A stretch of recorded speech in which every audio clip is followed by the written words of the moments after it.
에베소서 2장 1절부터 7절입니다. 자, 에베소서 2장 1절. 제가 지난 시간에는 교회는 한 사람이 중요하다 그랬어요. 한 영혼에 대한 사랑을 교회가 잃어버리면 교회는 그냥 일반적인 기관에 지나지 않습니다. 또 어떤 그 이익 집단에 비교해도 별 볼 일 없는 그냥 그야말로 종교인들의 모임 정도밖에는 안 됩니다. 하나님은 한 사람을 구원하고 한 사람을 살리기 위해서 온 우주에서 가장 존귀하신 하나님의 하나뿐이신 아들 독생자 예수님을 내어주셨습니다. 주님이 십자가에서 피 흘려 죽으실 때 그 어떤 인간도 구약을 떠올리면서 저 희생제물이 저 피 흘려 뚝뚝뚝뚝 떨어지는 저 십자가에서 떨어지는 저 선혈을 우리가 봐야 된다. 그래서 우리가 죄를 사함받고 구원을 받는다. 막 기대하고 축구 경기 우리가 시간 맞춰서 구경하듯이 그렇게 본 자가 없어요. 저는 뭔가 숨긴 죄 때문에 저주를 받았고 형벌을 받아서 저래 죽어간다 하고 그렇게 생각했지. 근데 그 십자가에서 그 정말 세상 인간적인 생각으로 보면 억울한 죽음을 죽으시면서도 주님은 하나님께 뭐라고 하시냐면 아버지 저들을 용서하세요. 저들이 지금 무슨 일을 하는지 모르고 있습니다. 그래서 주님은 순간적이지만 아마 주님의 그 피값으로 구원을 받게 될 우리 한 사람 한 사람 영혼을 막 기억하셨을 거예요. 그 얼굴들 중에 저도 있었고 또 여러분도 있었음을 믿으시기 바랍니다. 이렇게 주님이 값주고 우리를 사셨어요. 그러면서 우리에게 뭐라고 얘기하시면 피를 통하는 심정으로 너희끼리 서로 화목하라. 그리고 내가 가장 큰 계명을 너희에게 주겠다. 사랑하라. 주님이 계속 그걸 요구하시잖아요. 한 영혼이 중요한 거예요. 한 사람이 중요한 거예요. 주님이 뭐라고 하셨어요? 양이 100마리가 있는데 양우리에 99마리가 있어요. 그러면 확률적으로 그까지 그 한 마리 없어지면 뭐 큰일 나요? 근데 우리의 99마리 두고 잃어버린 한 마리 양을 찾아서 산 넘고 물 건너 끝까지 찾아서 마침내 찾잖아요. 그리고 얼마나 기뻤던지 그 양을 끌고 오는 게 아니에요.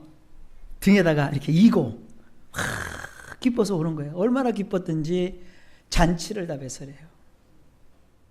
그런 그 영혼에 대한 울림이라고 할까요? 그런 관절함과 그 사랑이 있어야 그게 주님이 세우시는 진짜 교회의 모습이에요. 교회의 어떤 외형, 건물, 이건 정말 쉬워요. 여러분 우리는 교회 건물 짓고 건물 세우고 여기에 우리 많은 노력 버리지 말자고요.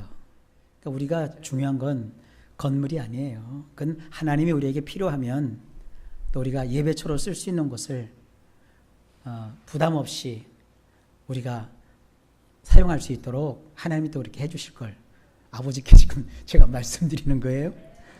중요한 건 한 영혼을 사랑하자고요. 그러니까 멀리 영혼 사랑하러 아프리카까지 갈 필요 없어요. 영혼 사랑하려고 무슨 저 태국 가서 헤맬 필요 없어요.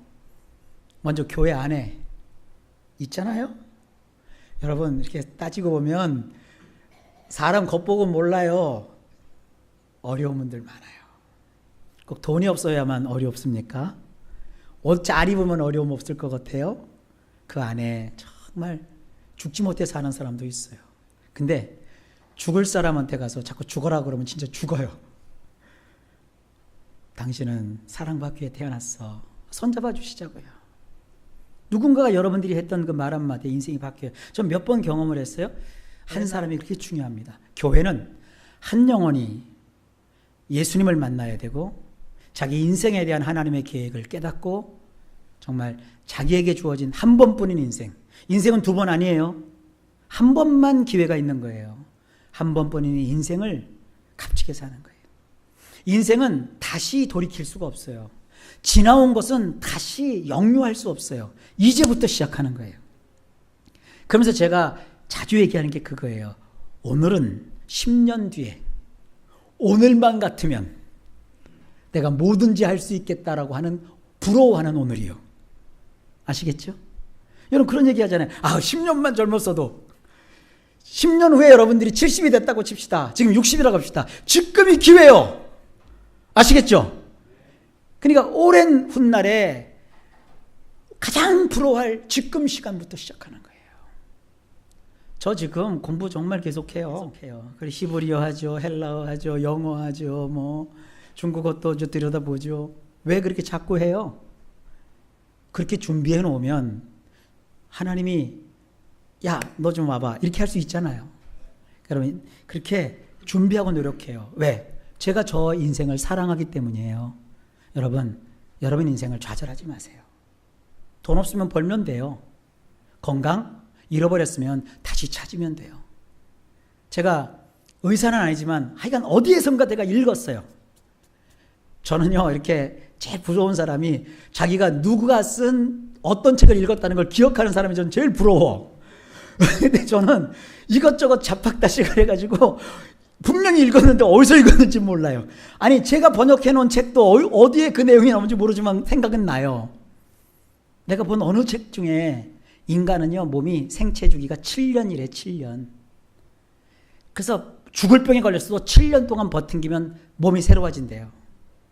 그럼 뭐 의사가 동의하든 안 하든 난 그 책에서 분명히 봤어. 그러니까 지금 막 죽을 병에 걸렸어도 7년만 버티자고요. 그래서 7년 뒤에 새로운 몸 갖고 사는 거예요. 할렐루야. 그러니까 우리의 인생은 불가능이 없는 거예요. 여러분 몇 살까지 살 자신 있어요? 오늘 하루도 살 자신 없잖아 솔직히. 오늘 집에 가서 벗어놓은 신발 내일 아침에 딱 신고 나올 자신 있어요? 어차피 우리는 하루살이 인생이에요. 사람들은 하루살이가 하루만 사는 줄 알아. 하루살이가 보통 열흘에서 보름을 살아요. 우리도 70이요 80이지만 80이면 끝나는 게 아니요. 보통 한 100살은 사는 거예요. 옆 사람들 좀 가르치자. 한 100살은 살겠네. 한번 축복해 줘 보세요. 몇 년 남았어요? 우리 이재관 집사님도 꽤 연세가 높으세요.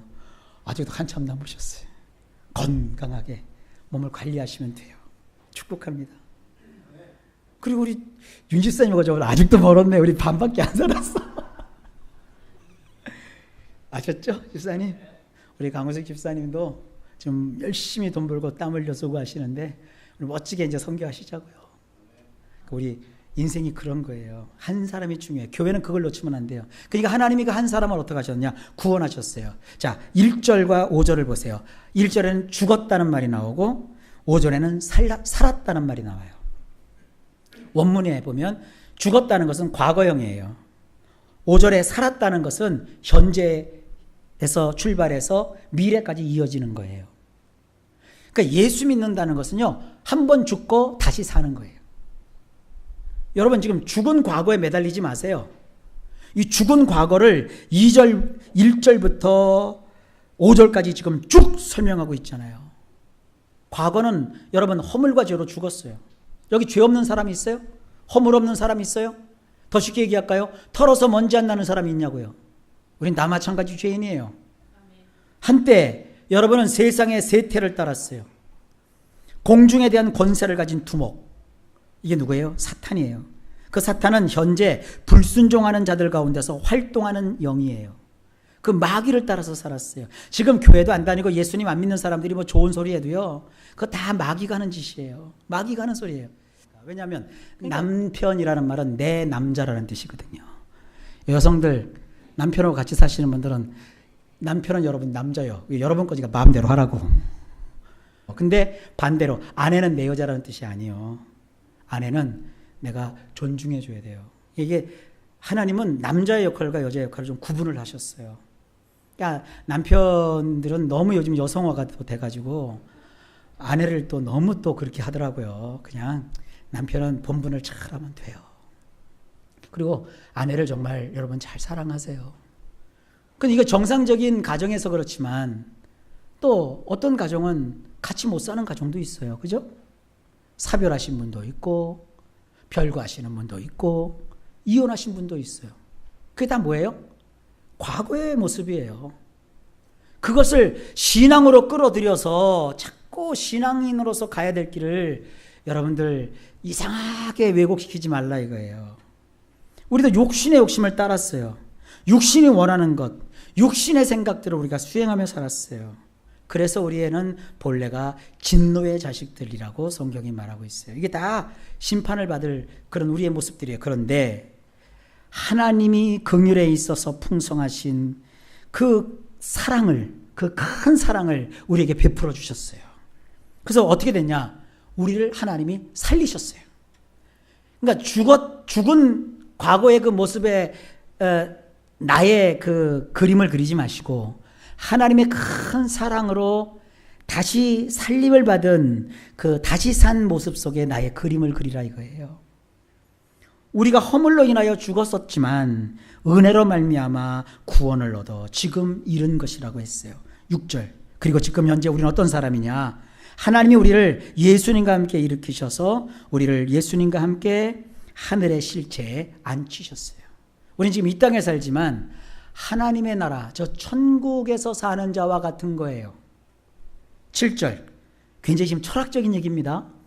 이는 그분이 그리스도 예수 안에서 우리에게 친절히, 이 친절이라는 말은 다정다감하다는 뜻이에요. 베풀어 주신 그분의 은혜의 지극히 풍성함을 오는 여러 세대에 보이고자 하십니다. 자, 쭉 이렇게 실학적이고 철학적인 얘기를 하면 자꾸 복잡해지고 헷갈리니까 제가 간단히 정리해서 말씀드릴게요.